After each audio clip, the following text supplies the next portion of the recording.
feel like my pronunciation Hmm. or enunciation has Yeah. gotten Worse. worse over time. Well, I mean, when And you listen to old people, they really do have a mush mouth. yeah. Welcome to Backtracking, the show where two old friends take a second listen to influential bands' catalogs track by track. I'm J. William Hall. And I'm Dan Fiden. We'll be taking this journey together, providing context, both personal and historical, on some legendary bands. For our second season, we picked none other than pioneering indie rockers, American Music Club. J-Dub, here we are again, week 2. God, that first week. Back for more backtracking. I mean, there's so much. We can go so deep. When you're backtracking, you can go deep and you can go wide. But can you go deep and wide? We went both deep and wide. Yeah. For the pre-Restless Stranger, the early history of AMC, the prehistory of AMC. Yeah. And now we're ready to get into the album itself. That's right. So we kind of told the story of how this version of American Music Club came together in San Francisco, how they connected with the producer of this album and really in a lot of ways the driving force of this album. And we kind of walked them up to the place where they've started to record this album. This was the first record that was put out on the producer's own label called Grifter, distributed through Frontier Recordings. The year, of course, was the release year was January 1985, recorded over the course of kind of late 1984. So you want to hear something weird about that? You want to hear something weird about that?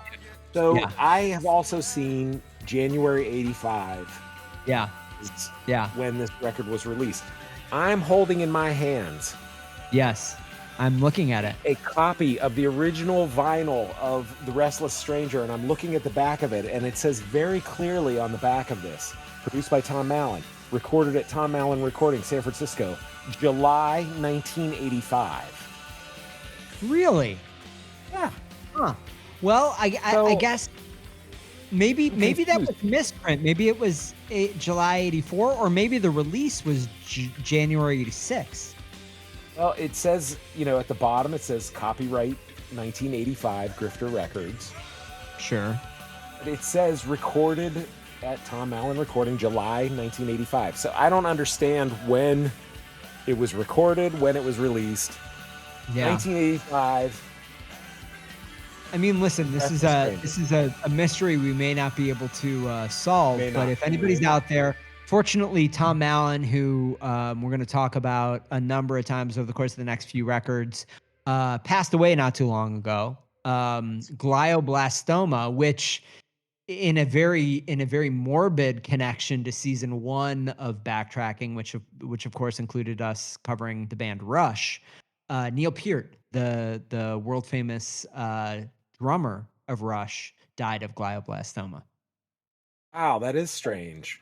Yeah, a little bit strange, but in any case, kind of putting the morbidity aside. So we are going to talk about The Restless Stranger today. Yes.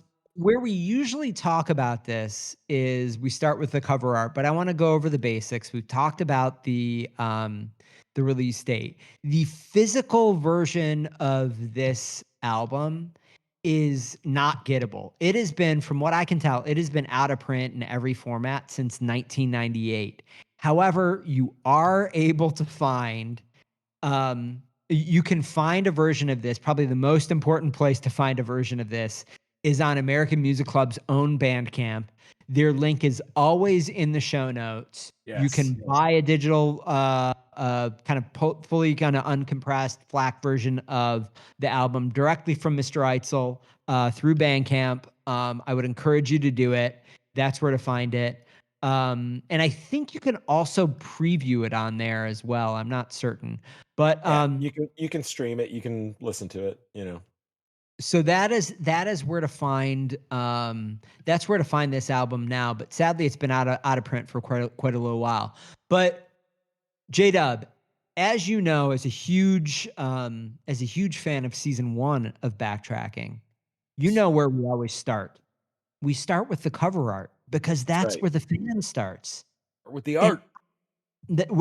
we got to talk about this cover art. I'm going to describe it a little bit, and then we can really talk about how we think about that cover art.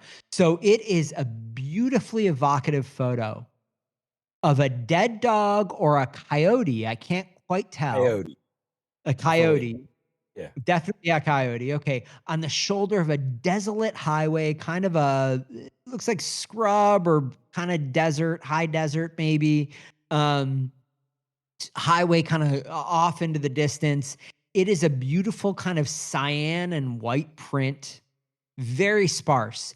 And one of my favorite things about it is the typeface is used, incredibly sparse, plain all caps at the top, American Music Club, in the lower right, The Restless Stranger. The photo was taken by Bobby Neal Adams, who had done a bunch of work with Voodie for his previous band, The Farmers. So listen, J-Dub, what do you think about this cover? How does it work for the band? How does it work for the content inside that album? Um, I love the cover. I think it's great, and I think it's very it fits the sound of the band really well. It creates, I think, like, well, this is a deeper topic we can get into as Yeah. well. The name of the band, Yeah. American Okay. Music Club, like that's a bold Yeah. kind Yeah. of like title to put on your Yeah. music. Yeah. And one of the things that I think is really evident when you listen to like the early demos and all of the stuff leading up to this album, there's not a particularly strong or Americana element per se. Yeah. Like we talked about, like Joy Yeah. Division influence, and like there's definitely drum machine. There's these fancy bouncy bass lines on some of those like demo Yeah. songs and stuff, and so like it's not like Americana sounding really, but their sound eventually like goes in that direction. This photo Yeah. feels like that already, even though I Yeah. think the sound of this album doesn't like totally match that Yeah. Americana vibe yet. But yeah. That is exactly the note that I had on that cover. It is, in my opinion, in a very strange way and in a way that you don't frequently see. The album cover, I'm gonna argue. I'm not gonna argue strongly and forcefully, but I'm gonna argue slightly, is the best thing about this album. The cover is the most indicative of where American Music Club is going to go in the future. But I completely agree with you. It is not really indicative of the majority of the album that is contained by that cover. Yeah. But I love that the cover really is perfectly reflective of really any of the future albums almost. It's almost like, they had the vision, like Yeah. whether it's Eitzel's vision or Tom Mallon's vision or Voodie's vision, Yeah. or it's all of their vision collectively. Like they had the vision of this sort of like gauzy Americana, you know, evocative kind of Yeah. cinematic thing, Yeah. and so they could visualize it, but they Yeah. didn't quite sound like that yet. Yeah, Yet that's right. That's right. There are moments of that on this album, there but it are. is definitely not the thing that you would, if you were to listen to this album, you would not, I don't think that you would describe them as that being the dominant aesthetic, unless you were looking at this album with the benefit of having heard the later albums, which obviously we are. But yeah, I think that we're on the same page here. This is a tremendous album cover. It is incredibly strong, professional looking album cover, extremely evocative. Um, it is it is an A minus at a minimum. I think it is truly, truly terrific. But But J-Dub, that takes us into the production, the arrangements, the overall feel of this album, which is going to be difficult because it's a fairly diverse, I don't want to say kind of schizophrenic album, but it is a rangy album at a minimum. Yeah, for sure. And I think like, I mean, this is what was the revelation from listening to all of the demos and stuff. I was like, okay, like now I understand why the Restless Stranger is a little all over the place, like Yeah. um, you know, sound and feel wise, vibe wise. Yeah. Um, because all of those disparate sort of sounds and little kind of cul-de-sacs are Yeah. present in the demos, like, and so you Yeah. can hear how, like, um you know you can hear how the band sound is morphing, like, as they're recording this album. And so they've got remnants of, like, leftover kind of ideas that were probably a big part of their live set, because I think at this point, like, the other the other old GeoCities site that I found, or I think it was the same person, but they also had a list of every AMC gig, Yeah. and so Ever. Yeah. so you can look back, especially the early years, and so you can look back and see, like, how much they had been gigging, and like they had Yeah. developed, this whole suite of songs, and the songs were stylistically all over the place. And so they were Yeah. trying to kind of like figure out like which ones together, which ones were the best ones to put together as this album. And they wound up with, like, there are a couple of super abrupt No, mood really. changes from like To song to song. I mean, so I think that's this is also what struck me. So Mallon, as we talked about in the last episode, kind of takes on the band as a producer slash guru, really, right? And that becomes even more of a thing once his girlfriend slash wife starts to manage the band, which we'll talk about when we're covering the next two albums. But he becomes incredibly, probably more influential on the band even than Mark Eitzel at this period in their career. However, when I think about a producer, Joel, and again, I'm not certainly a professional musician. I have not interacted with producers in any meaningful way. But when I think about a producer, one of the roles that I would think a producer really, should or one would want a producer to take is a little bit of an editor. And one thing that really strikes me about this album is there is absolutely no editing in the song list. We can talk about the individual songs, but this is in terms of the number of tracks, this is an album with way too many tracks. Well, I agree with you on that. Like, I think it's at least two tracks too long. But if you look at the demos for this album and how many additional songs were in the Yeah. mix, Yeah. like, I think they probably had a hell of a time getting this whittled down just to like these 12. Yeah, but you know what? If I was the producer of this album, this would be a great 8-song album. Yeah, This would not yeah. be a weird 15-song album.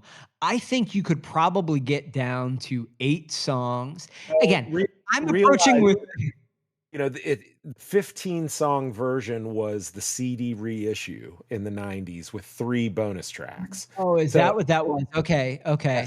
so the original album has 12 songs. It And so ends at it does not include Restless Stranger, How Low, or I'm in Heaven Now? exactly. Those were Right. bonus tracks that were tagged on to that 90s CD reissue. Okay, all right, well, that's a super important note that I did not realize, but thank you for calling that out. Even Regardless, so, I would say regardless, that I it's think long. This is an 8-song, this is at best an 8-song LP, and it would be a strong debut 8-song LP. I think the fact that you're dealing with whatever 12 tracks on the original, version of this album Yeah. is problematic. But one of the other, to kinda go in the other direction, when you think about first albums for bands, especially in this era, or lower-fi demos, and we can kinda debate, like, whether we like lo-fi or not. That's certainly something that I know that JW, you, I you love my lo-fi. you like a little bit of lo-fi here and there, but, this is a very, very clean recording across Yeah. the board, right? It is a very crisp, very clean, very kinda on the beat, like, it is a I don't wanna say sterile, but it is a recording approach that was surprising to me in some ways, just very, very antiseptic kind of. Well, like talking about um Tom Mallon, and Yeah, this is the first album that he's gonna put out on his new record label. He yeah, has a recording studio, so he's already been, like this is a meaningful, this is a big moment. And so I bet, and this is just based on that one book, but he spent, so much time and energy kind of like really, you know, wanted this to be a certain yeah, way.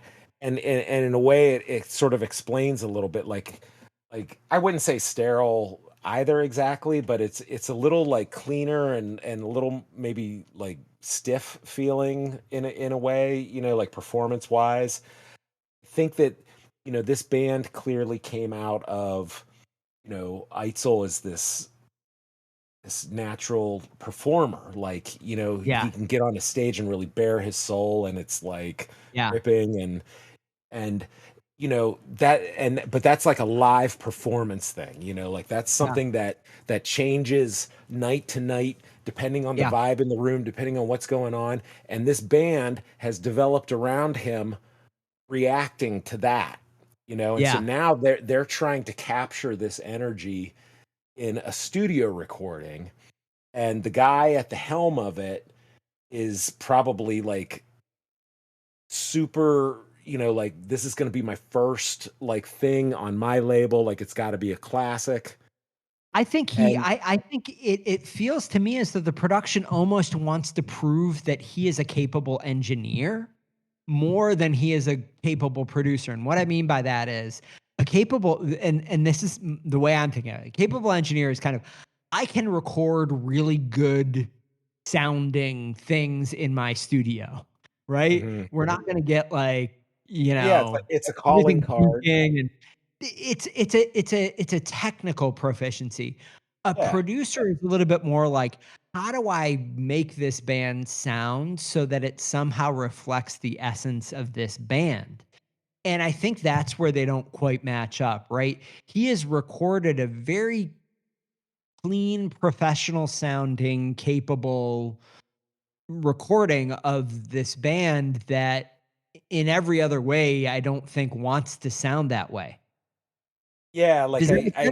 I think their natural thing was a little more wild, a little more Yeah. improvisational, a little more, kind of like changed from night to night, depending on the energy. And so that's a hard thing to Yeah. capture, Yeah. definitively in a studio recording. It And but I think it and it's definitely something that I think evolves, like, the band evolves in one direction and their recordings evolve in a different direction over the course of their career. But at this point, I would basically say that I think what you've got is a producer engineer who kind of wants to record it in the quote unquote right way, and you've got a band that has no capacity or understanding of how to record or desire to record in the quote unquote right way, you know? yeah. And so you have this weird kind of, we'll get to it in a second, but I think Room Above the Club is maybe the best example of that on the album. Um, but we'll get to that in a second. So I think the last thing that I wanted to talk about when I talk about the album overall is this Joy Division thing. Now, Eitzel has said in interviews that he feels like at this point in the band's history, he really was just, people wanted him to sound too much like Ian Curtis, and he was just too much in that place. But when I listen to this album, we'll go through it when we go track by track, but that is nothing that I really feel when I hear this album. Is that something that you pick up at all? I don't know that, like, Ian Curtis exactly, but like there was certainly sort of like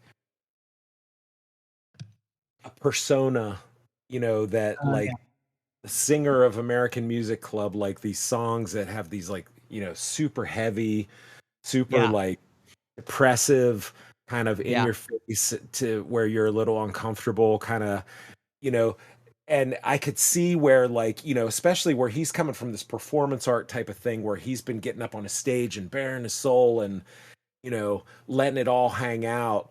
And that's where he can do that because it Yeah. seems like, you know, If you were to kind of say the content of the lyrics, the kind of what's evocative about Eitzel in terms of his kind of like emotional performance, I get that. But musically, I just didn't get it. But I'm also not a big, New Order or any of those. Like, I'm just not I, expert in any of that music. I think maybe, he maybe I could see where he would be feeling the pressure of like, I've got to live up to that I'm going to be compared to that. persona. Like I've got to Yeah. be that, like all the time. And that would be, that would be really difficult to like have to Sure. always be like, I've got to be like super big, like Yeah. earnest emotion, depressive, like my sadness has to, like performance after performance. I've got to Yeah. go get that out. Like that would be hard to like keep that up, every show or whatever. Like, ooh, The sound of the album does not.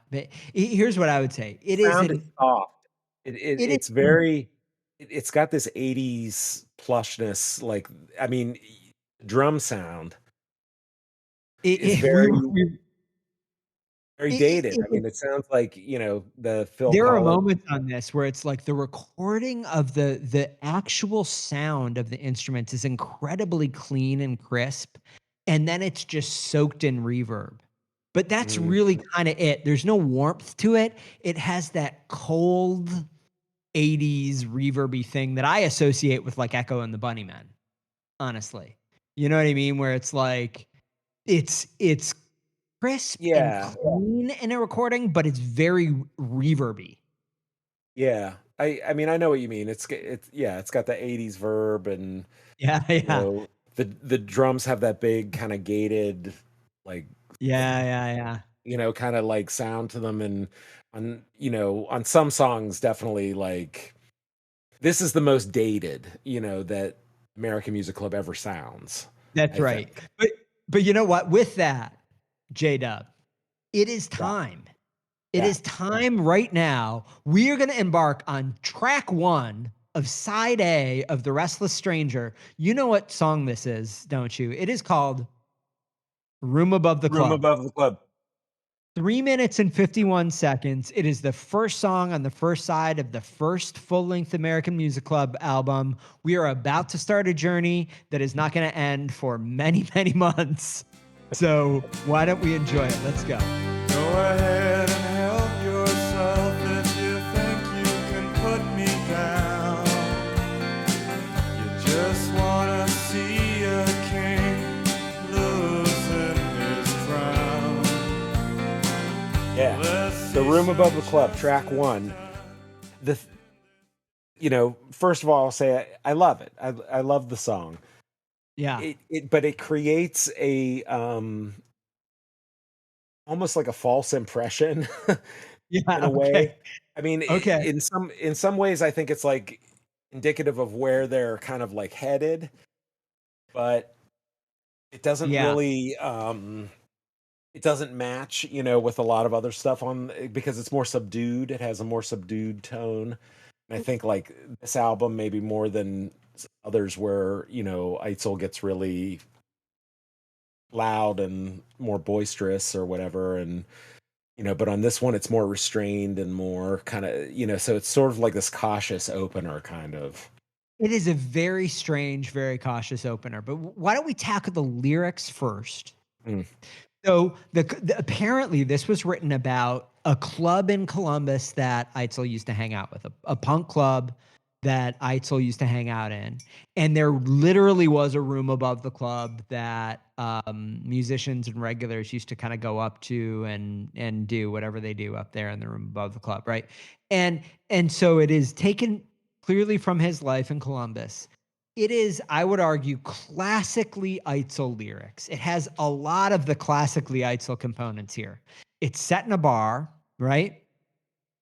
And Yeah. specifically the anonymous room above the club. The bartender figure in this song is set up as almost a kind of deus ex machina. It's like this bartender, this faceless, nameless bartender is kind of like identified as the person who's going to do something to help, right? There are images of him leaving a place, haunted by his past. It is more unfocused than his later, and I would argue best songs. But on this very first track of this very first American Music Club album, I would argue that all of the components are right there. Like this really is kind of hits right in the bullseye of what is the Mark Eitzel lyric aesthetic. Yeah, I mean it's a great introduction to the band. It is. For You sure. know, like for as wild and unruly places as this album goes, like sound wise or whatever, like this one is like right in the middle.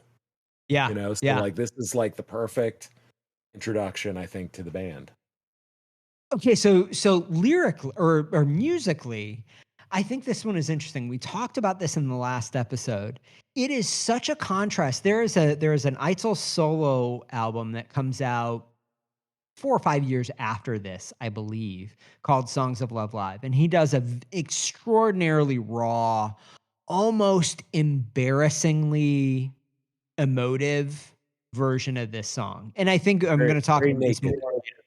But there's always this line with Eitzel where it's like he is walking the line of cringiness and utter raw beauty. You know what I mean? And sometimes he falls over into cringy, but like when he doesn't, it really is just exceptional, right? And I think it's his willingness to walk that line that makes him such a unique performer. But that the Songs of Love Live version of this song is really, it is just that. Whereas this version of the song almost feels like they're trying to pound that into some like kind of recognizably pop Yeah. country thing. It has like a radio friendly kind of Yeah. pop sort of production, and there are parts of this that I made in my notes here that almost remind me of like stuff that was on the radio around that time, like Bruce Hornsby or like the Yeah. Hooters. The You know, Hooters. which Yeah. there's something about the sound of it that like, you know, it kind of it has sort of like the same sort of palette of sounds there. You know, I mean, the thing that is unique and different though is Eitzel's voice. You Yeah. know, like I mean, you know, he this is in his lower kind of register, and I mean that immediately sort of like sets him apart from most of what you heard, you know, like Yeah. probably to this day, like you don't hear a lot of bands that are fronted by like low, you know, Yeah. Yeah. baritone Yeah. kind of Yeah. singing lead Yeah. singers, you know. And you can already get what I'm gonna kind of identify as a croonery instinct in Hmm. Eitzel. Right? He has this, you know, I don't know any other way to say it than croonery. I mean, he Yeah. comes much more from the Elvis Presley, Wayne Newton kind of like heritage of singers Hmm. than the Nick Drake, Elliott Smith heritage of singers of them, or like Well, actually Nick oh, Nick Cave. You Nick know, Cave. I was I about was to say gonna Nick Cage, but I mean there is a very Nick Cave kind of a yes. touchstone, right? You know, I'm glad you brought that up because I actually made a note where I specifically was like, does this remind me of Nick Cave? Like, especially again, like listening to the demos and listening to the more Yeah, like the real performance arty kind of more where he's out there kind of going Yeah. on these big monologues. Like parts of that reminded me of Nick Cave, Cave. you know, and just this confrontational with the audience kind of, He and said you can something. still you can feel that on the Restless Stranger, especially, I think. Yeah, and I actually think the Nick Cave comparison is probably pretty good because Nick Cave, again, I'm not an expert, but came from that kind of punk Oh yeah, the birthday background, right? party. Yeah. Before he became Nick Cave, this kind of goth storyteller singer, right? He Mhm. he was much more of a pure punk singer, Yeah. and I do think there is something pretty it's a reasonable touchstone. In any case, I think it's interesting how much they've constrained the band and Eitzel on this first song, and I think that it is for me, a useful framework for the rest of that album. The rest of this album feels like I don't know who it is, Voodie, Mallon, I don't know who else, maybe Eitzel himself. They're really just in there trying to figure out like, okay, what do we do with this? How do we Right. how do How, we how do how do we we make this into something that's like a song? You know what I mean? That like how do goes on we an how do album. we make this sound palatable to a wider audience? You know, yeah, they're trying to tame it a little bit. Yeah. Yeah. Yeah, and I think they don't ever, it takes a couple albums really before they figure out, and I think it takes movement on Eitzel's part towards more traditional songwriting and the band's part towards this like much more atmospheric approach to backing him up that I think they really find the right way to work together. But right now it just feels like everyone's kind of trying to smash it into boxes that they understand are boxes that, you know, people will recognize. So they're like, this is a 3-chord song, which is probably, one more chord than most of the songs on this album have.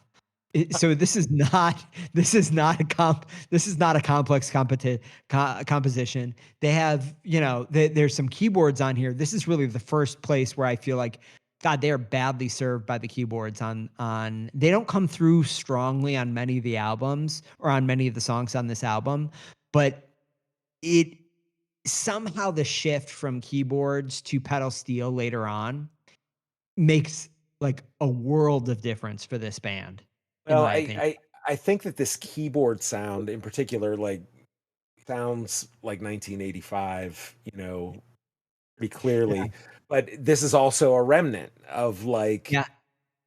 kind of like the pre-Voodie, you Sure. know, like you can hear this kind of style keyboard on a lot of like the demos and stuff, you know. And so Yeah.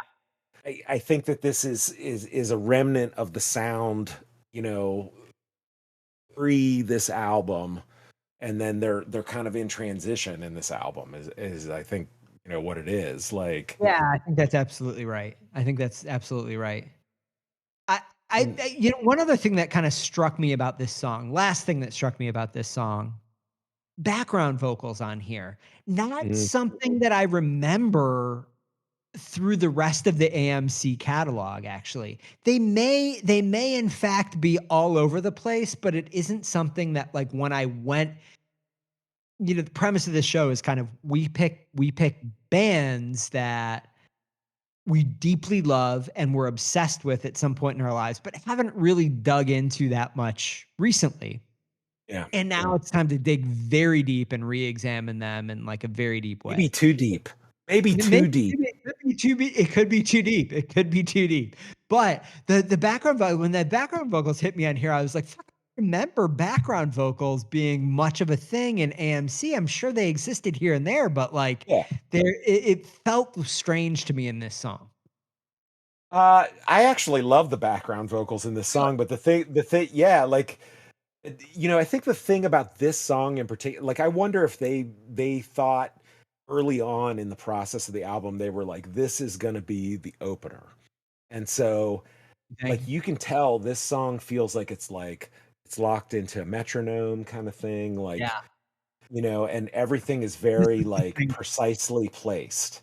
and the backing vocals, you can very clearly hear Eitzel Yeah. as Yeah. like the dominant voice of the backing vocals, whereas I think like later on, like they definitely do. I mean, Dan Pearson and Voodie, like they definitely have backing vocals, on many future songs. But this one felt more like it was like formal, kind of like, okay, like Yeah. here's where the backing vocals go. But I like how that like the end of the verse kind of overlaps with the beginning of the backing vocals in the Yeah. chorus. Like that's a little like hooky thing that I always liked about this song. Yeah. Well, it definitely feels, and Eitzel in interviews where he's talking about this time, he says that he really felt like this was his first real song that he wrote. Mm, And the rest of the songs didn't really feel like real songs to him. I think that's interesting because it isn't as though I'm going to talk about this a lot. Something that struck me on this album is how much traditional song structures, and we can debate this, lend them like help a listener engage a song, mm. if that makes So sense, right? yeah, so Verse, if it's like chorus, verse, verse, chorus, chorus, verse, chorus, yeah, bridge, yeah. yeah, It yeah, something that you, even if you're not a musician, you just kind of know, mhm. because you hear lots of songs. And That's when pop you can music. when you can expect that stuff, it helps you, I think, engage a song, or it helps you feel as though Yeah, the most digest it amazing and song, I'm yeah. gonna say it a different way. The most amazing pop songwriters, and pop songwriters who even aren't pop songwriters, like you don't think of as pop songwriters. I'm gonna say Elliott Smith, right? J Dub, Elliott Smith is like one of my absolute favorites. When Elliott Smith writes an unbelievably beautiful pop song, which he does or he did all of the time, the first time you listen to these songs, it feels as though you've heard the song a million times. You can almost sing along to it before you've ever heard the song before. And I Yeah. think there are a whole bunch of reasons for that, but one of them is somehow the use of these like structures of songs that are relatively, I'm not saying that I only like music like that. I definitely don't, right? I just went through, a year of talking about Rush. So clearly that is not the only thing that I like, but I do think that one thing that's interesting when you look at this album compared to some of the later albums of American Music Club, this album is almost completely bereft of any traditional song structures. Mm. They don't exist on this album.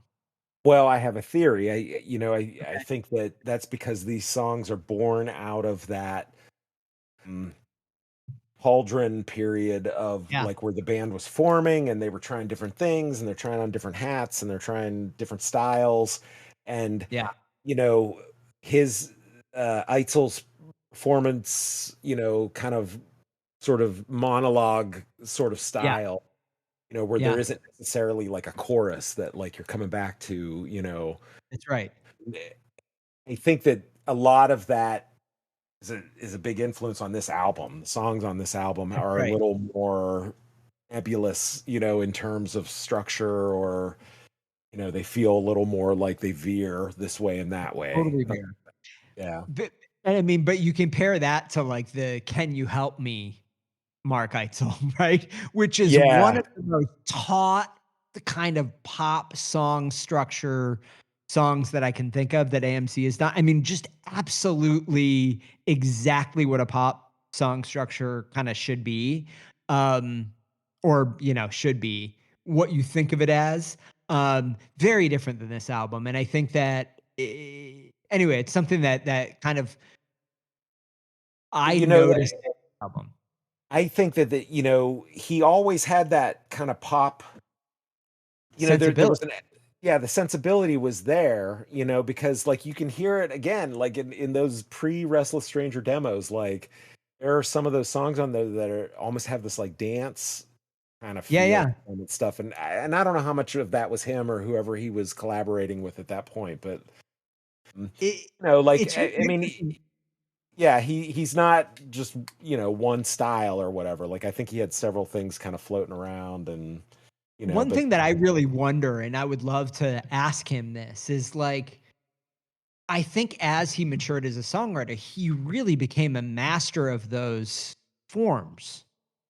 He was capable of writing songs in that way when he wanted to, or sometimes. I don't want to like impute like intentionality or anything on it, but he clearly could do that at some point in his career to great effect. And I wonder if at this stage in his career, it was because he didn't really quite know how to do that yet, or whether he still had so much of that punk avant-garde thing in him that he was just like, fuck that. I don't want to write songs like that. Does that make sense? oh yeah, yeah. I mean, the great debate that roiled Generation X and that whole period was like authenticity and like are you genuine, like whatever, or are you a poser, or are you faker, and I think that there was definitely from like the quote unquote indie community or whatever, it was like, oh, pop music Yeah. sucks, and that just sounds Yeah. like Yeah. pop, and there was definitely that sneering kind of attitude. And so I'm sure like him, especially coming from a place like Columbus, 1979, 1980, you know, DIY, like super Yeah. Yeah. indie, whatever kind of like background. And then like suddenly he's in a professional studio, and, this guy's saying you got to record the keyboards that sound like, like this, and the drums got to sound like Phil Collins, and like, like Yeah. all of that kind of like that was probably a little bit Yeah. Yeah. I difficult, can imagine. Yeah. but at the same time, like, I think that in some ways, like that attitude was so, uh, it held people back probably because, they didn't want to be seen as sellouts or, Yeah. you know, fakers or posers or whatever. But like, in order to get on the radio, in order to have a hit record, like there are certain concessions, you might have to make in your sound and, or Well, whatever you. I mean, that tension of like the avant-garde Eitzel versus the Eitzel that wants to be on the radio is something that really comes through over the course of the history of this band, right? Mhm. It really does seem like that is an acute tension for him personally, and one that maybe never was resolved, right? I mean, he just kind of never quite got to a happy place about fully embracing wanting to kind of work in that kind of a more commercial form versus completely rebelling against it. Yeah. All right, listen, J-Dub, we got to move on to track two. We've got to do it. We're only on Track track two. one. Track two. It's gonna Okay. move. All right, so $1 Million Song. This is 3 minutes Yeah. and 57 seconds. We're gonna dive right into it. Here we go. All right. Like a Taurus in the burial ground, no digging in the sand. Until some spark makes the fall. $1 Million Song.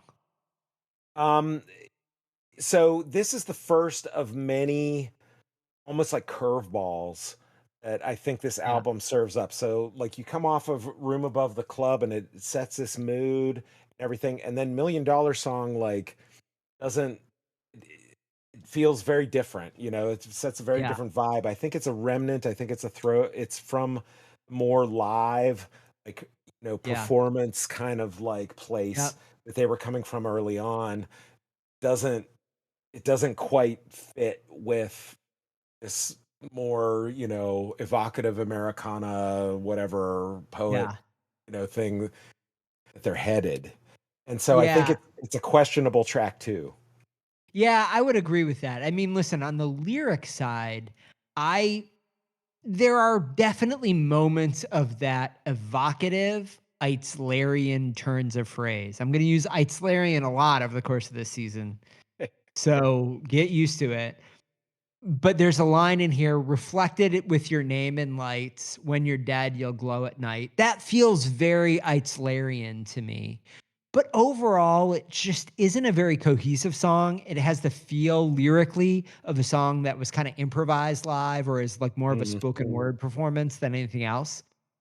It's yes. definitely in that avant-garde direction, especially that I'm a good man, I'm a good man, I'm a bad man thing.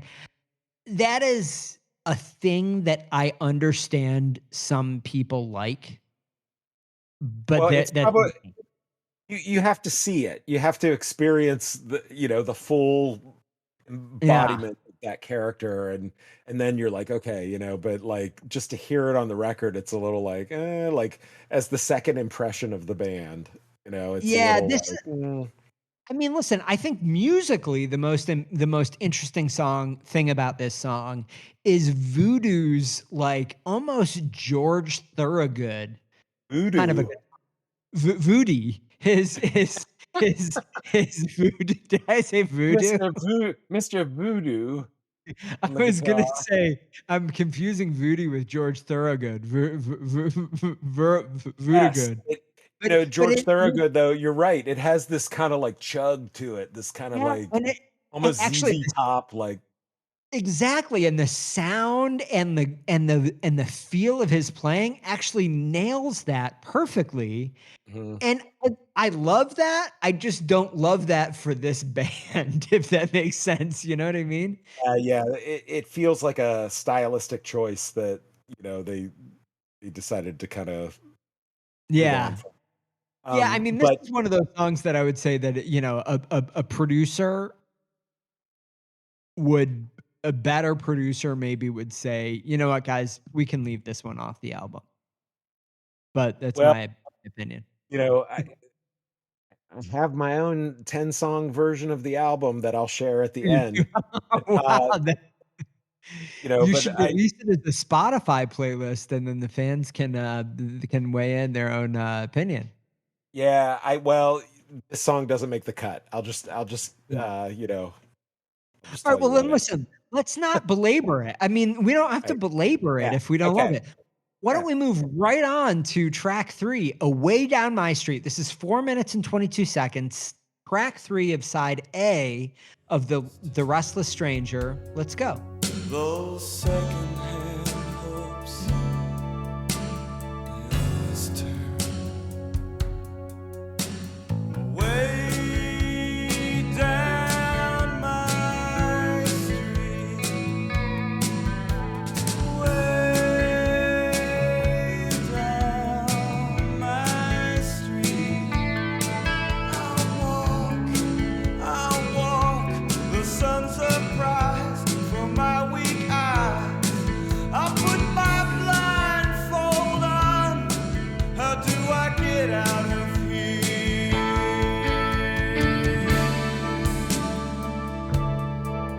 So already like whiplash, the emotional whiplash going Yeah. from Room Above the Club to track 2 $1 million Song was already kind of like, whoa, like this is very different. And then like this one starts. Okay, so this is a tangent that I'm about to go on, but Okay. bear Take with me. us.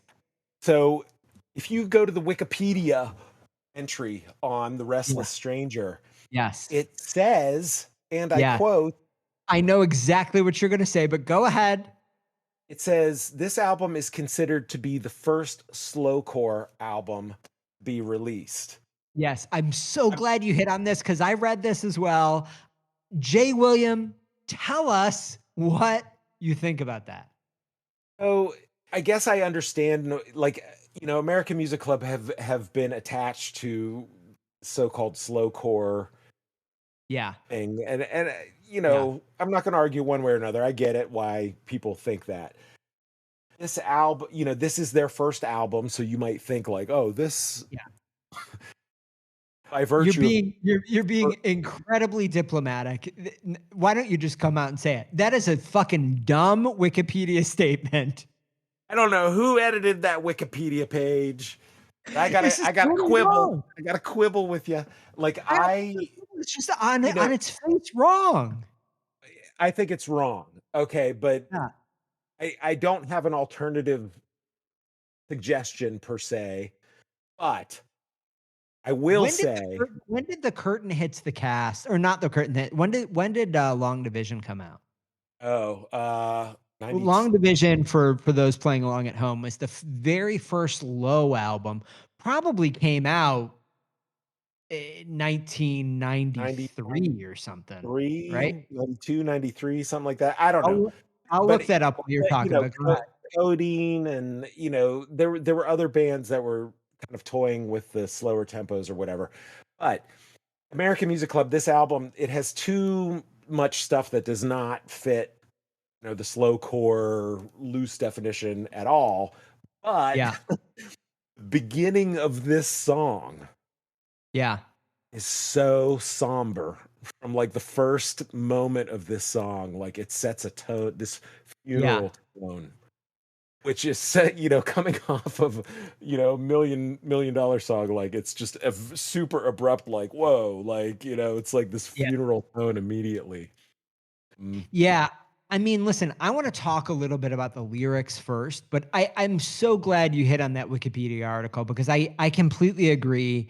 I think that you could say that American Music Club are a part of slowcore.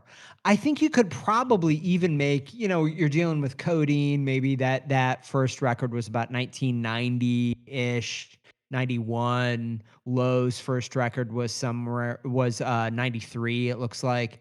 right. So a little bit later than this, and they're probably, I don't know when Spiderland came out. I don't know if you want to consider Spiderland, Slint Spiderland, like one of them. But like there are a few different options you could probably like look at.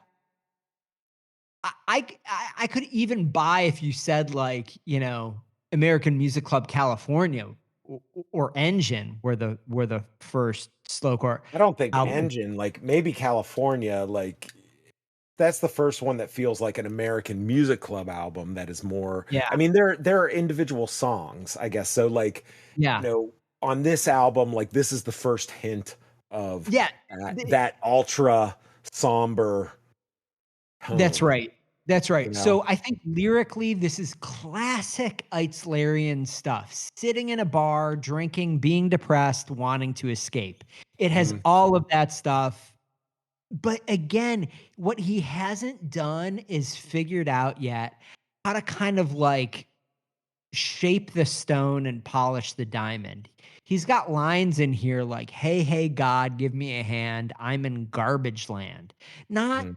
great. You know what I mean? Not a not a great line. The honesty doesn't decrease later, but the artistry increases massively, if that makes sense. He is very honest in these lyrics, but they're clumsy and inconsistent.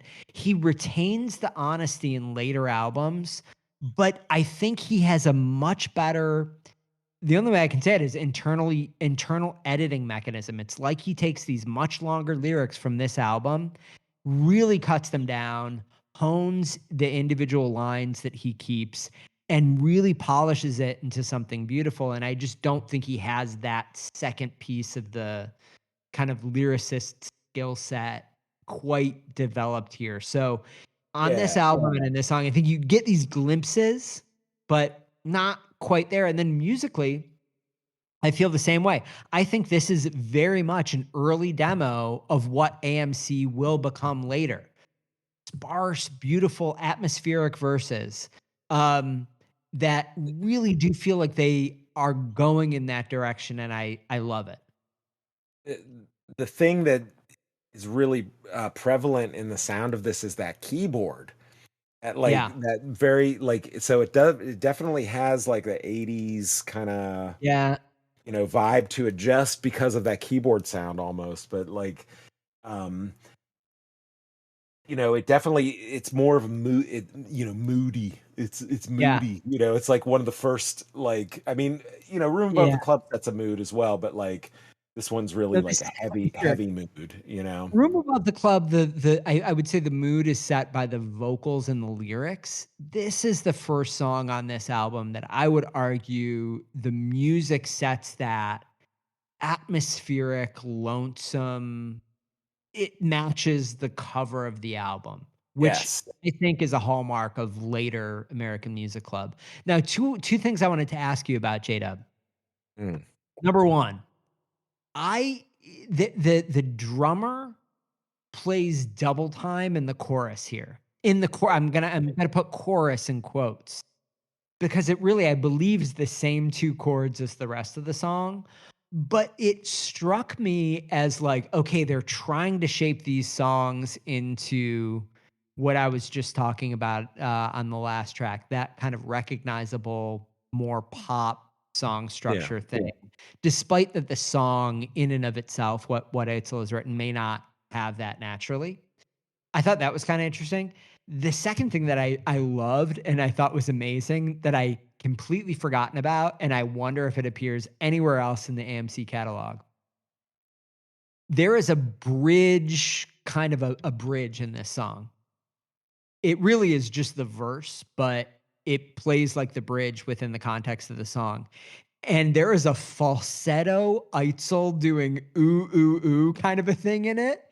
I Yeah. don't know if you remember that, but it Yeah. is so uncharacteristically Eitzel. It is not something I remember him ever doing again. And the thing that was crazy about it was I think it worked actually great. It was perfect. But, Well, I don't remember ever hearing that again.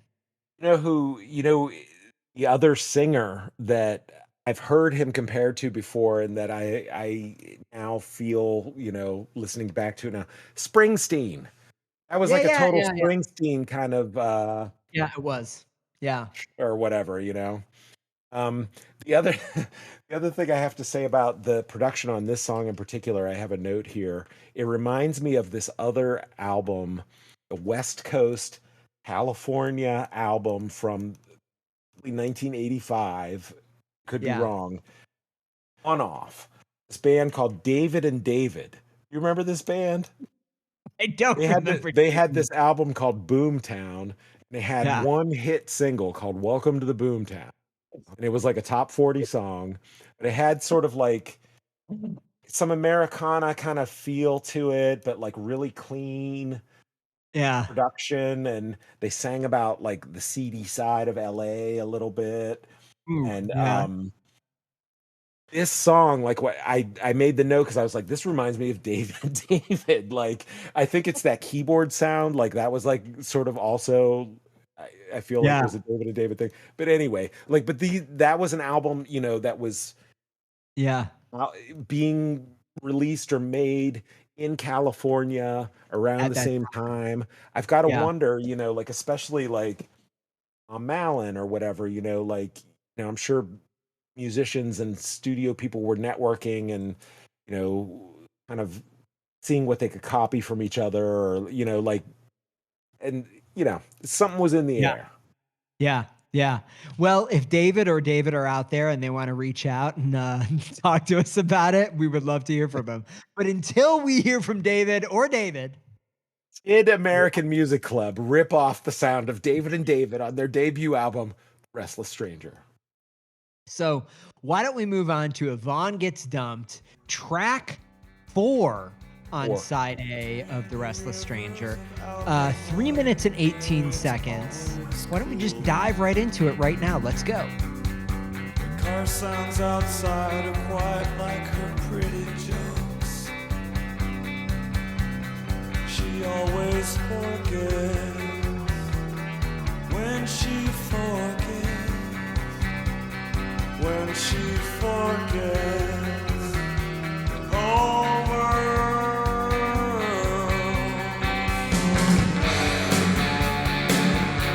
All right. first of numerous songs that Eitzel sings about women, Yes. Yes. named named women, whether these Named are women. knows or characters or amalgams or what Yeah. have you. Yeah. Something he returns to again and again. It is. And one of the my first note on the lyrics of this song actually, in my opinion, some of the best lyrics on this album. And I'm gonna make the assertion here. This is a little bit of a prototype of what holds the world together. I don't know if you remember that beautiful, beautiful song. I believe it's off Sure. of Yeah. San Francisco. Yeah.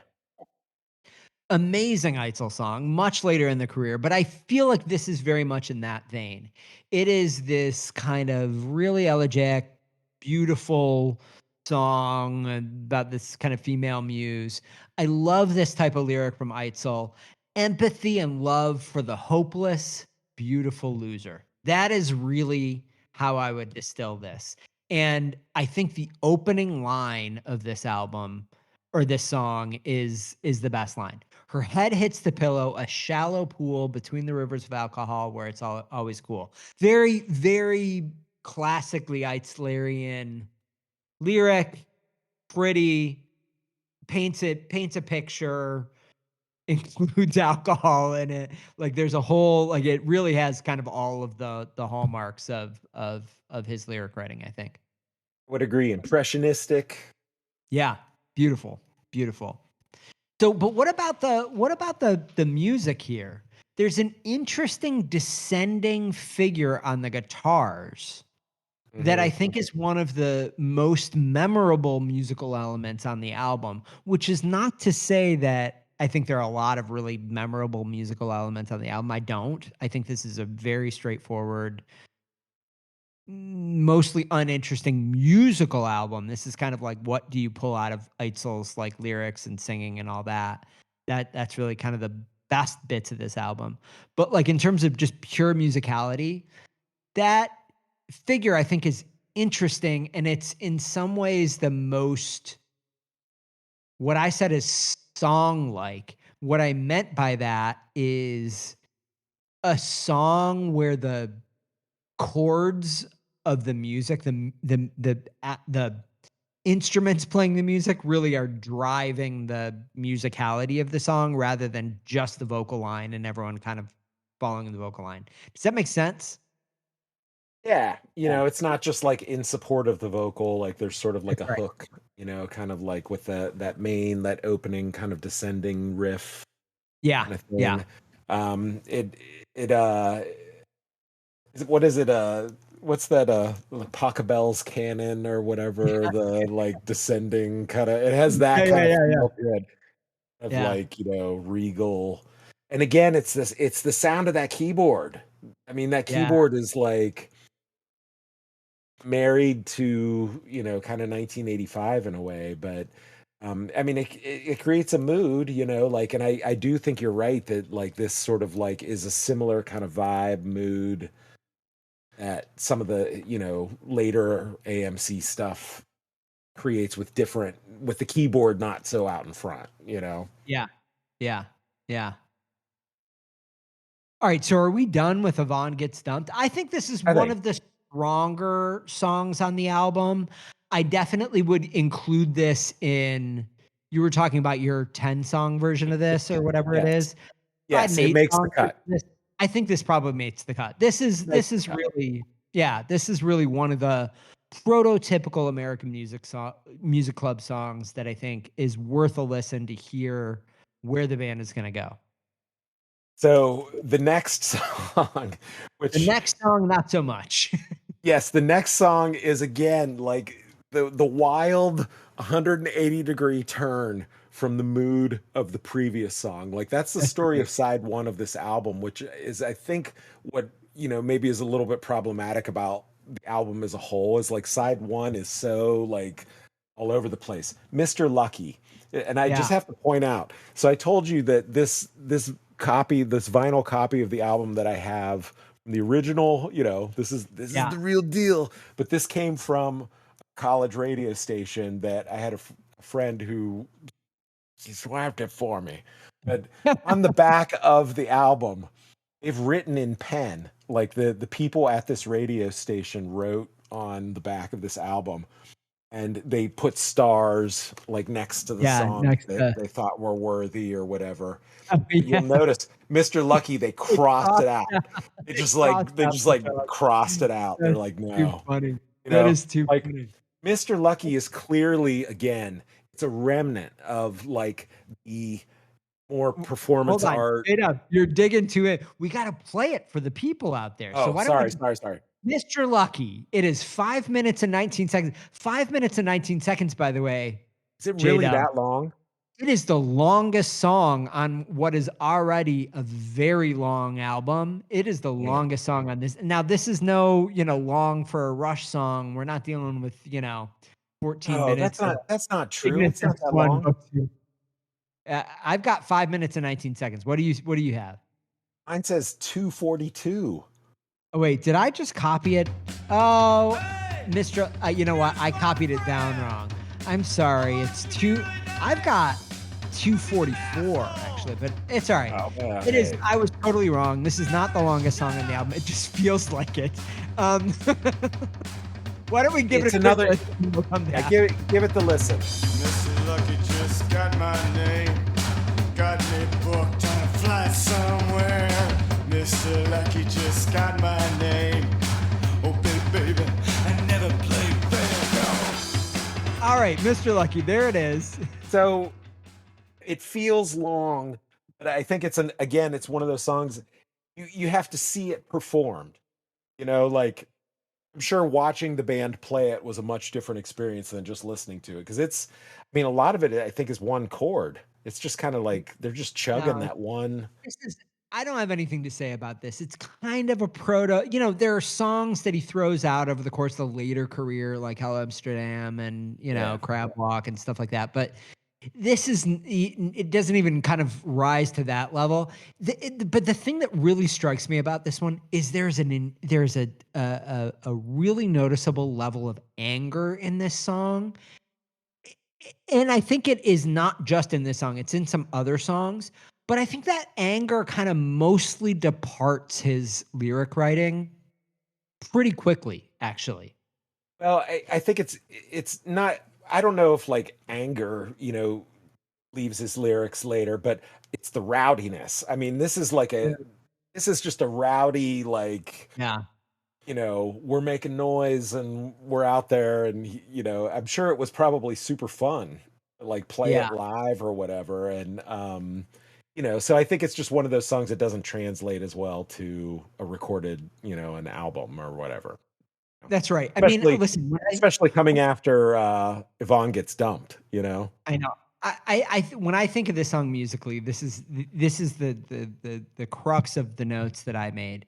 I have not heard much of the pre-American Music Club Eitzel demos, not as much as you have, J-Dub. But Oh. from the descriptions, I feel like this is very much kind of a carryover from that stuff. And Mhm. and it's just I don't like that. Personally, I don't like that kind of music. Thankfully, it is also, I think, of the songs on this album, the least predictive of where American Music Club goes later in their career, which Right. is great because I don't like this, and I love American Music Club later. So, it is what it is. It's a very transitional album, and Yeah, this is a transitional song. it's not indicative of where they're going, but it's indicative of where they came from. Yeah, at yeah, least and one of the threads. in some ways, I appreciate that, right? I mean, I think it's I don't know that I would understand later American Music Club like I do if I didn't understand this is kind of the background that Eitzel was coming from. In the same way that, again, we were talking about Nick Cave before. I mean, I think it's really difficult to imagine Nick Cave just kind of bursting forth writing songs like Red Right Hand, right? I mean, he is a singular character, and it's kind of easier to somehow understand what he became later in his career if you understand him more as a punk in his earlier career, I guess. Right. That's what we're exploring the We're embryonic. backtracking. We're backtracking. That's what we're doing. backtracking. We're fucking what it is. backtracking. What it TM. All right, so why don't we get back to more backtracking? Now, this is the last song on side A of The Restless Stranger. Right. It is a point of desire. So, J-Dub, we're going to have to reach our own point of desire to see if we desire to cover side B here in a little bit. But for now, why don't we just finish off side A? 4 minutes, 31 seconds. Let's go. We will be lost from you.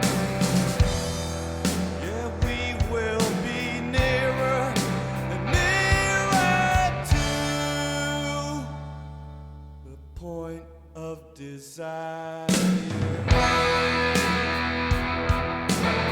All right, there it is. Point of Desire. What do you think? Lyrics. Talk to me about the lyrics first before you talk to me about the music. Well, J. William Hall. first I gotta get the lyrics up on the screen. All right. Okay. So again, I think this is coming from the free flowing stream of consciousness, Yep. poetic performance, kind of it's coming from that place, Yeah. Yeah. there There's some of that desire, or there's some of isn't that really like a despair. chorus, is there? Well, I guess there is a No, little bit. Yeah, there is a chorus. They get to, he says the point of desire, like that I felt like punctuates.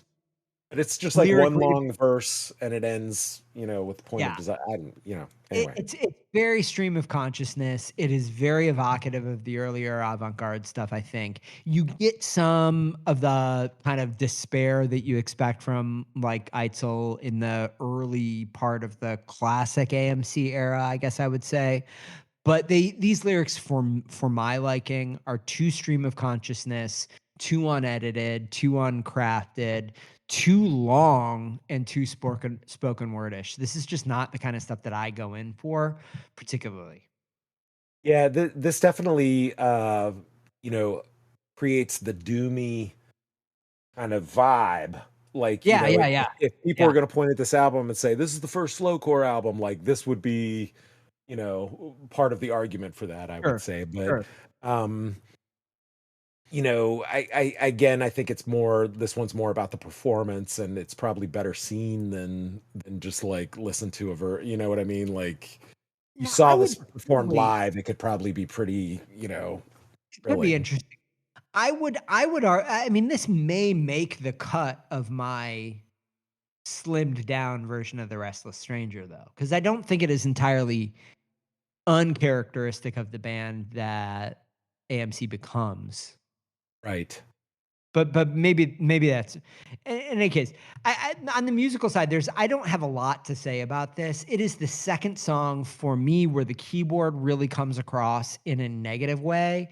It's Mm. like simultaneous that the mix in this song I really felt like was problematic. There is a relentlessly plodding bass. I feel like the bass playing on this is like not inspired. Voodie is absolutely going ham, and Yeah. his guitar is way too high in the mix, in my opinion. So you kind of lose this keyboard. I think that this is, I the production on this album I have issues with, and I feel like it's inconsistent. But mostly, I feel like it's pretty mechanically sound. This is one where I just kind of feel like yeah, they just didn't quite get it right. I I think don't muddy.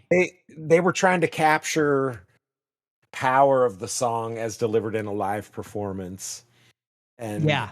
I just think, it doesn't quite get it. Like it is a little bit of a plodding song because it's kind of like sort of two chords a lot of the time, like back Yeah, and forth. But the focus is on Eitzel's vocal performance because it sure, builds to this, and this is one that I sure, think like Nick Cave comes to mind.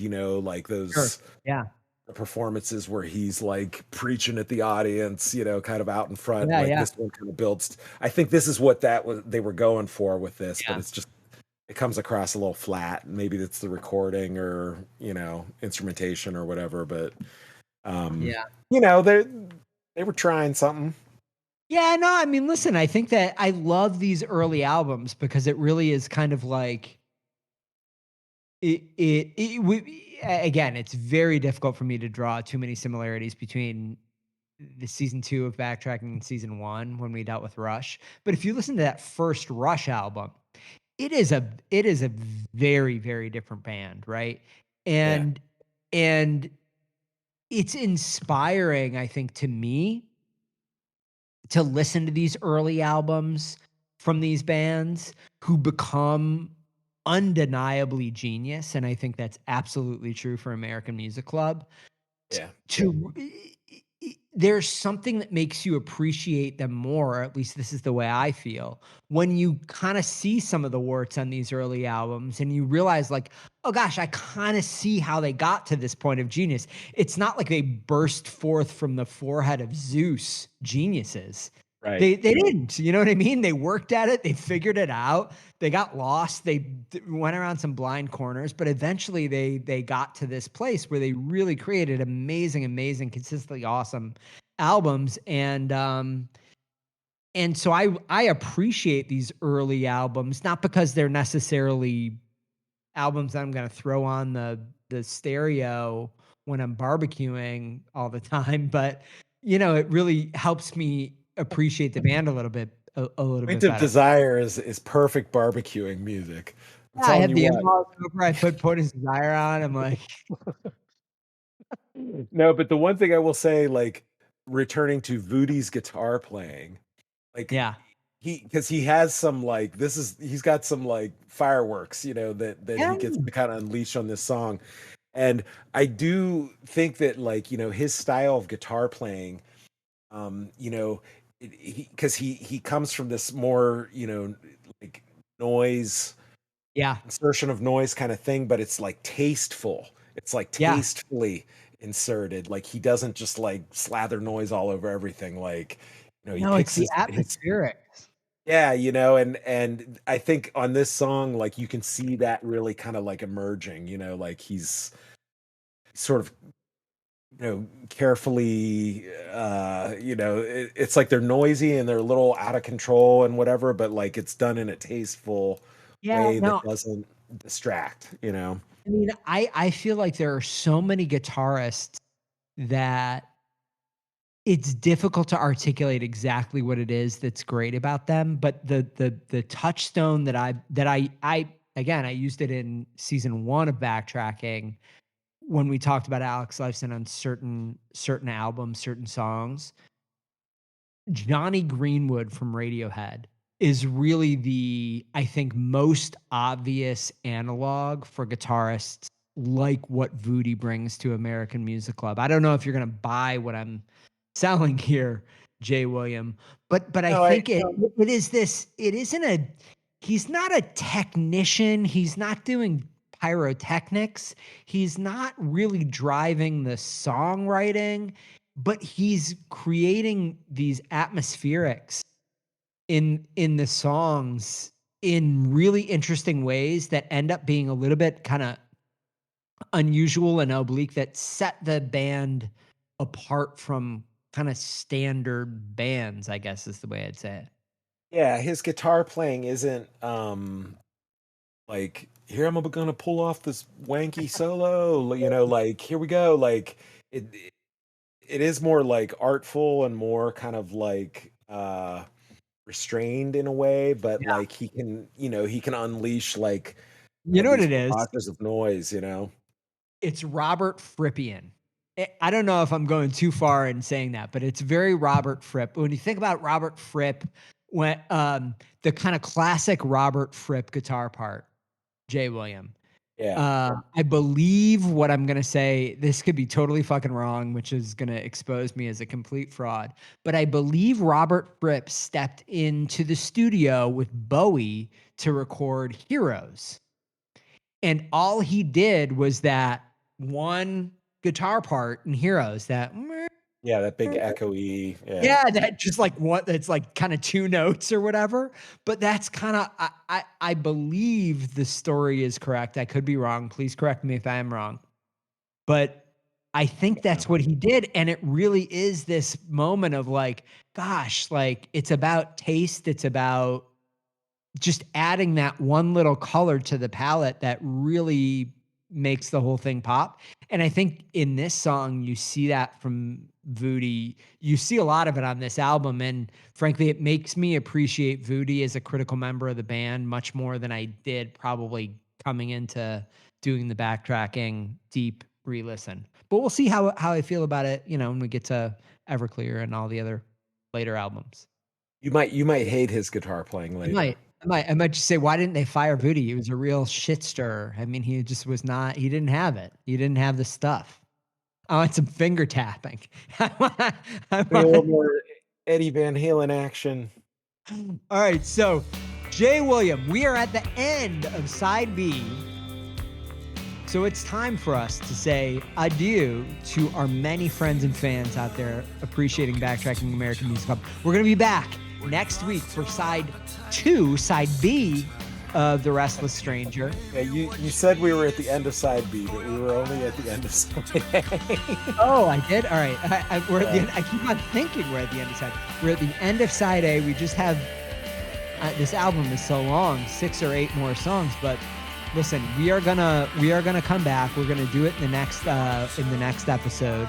So please join us. If you want to get in touch, it is Backtracking Rocks ROX at Instagram, Backtracking Rocks ROX at Twitter, Backtracking Rocks ROX at fucking Reddit. But why bother with all that? Why don't you just email us? You know what I mean? Just send us an email.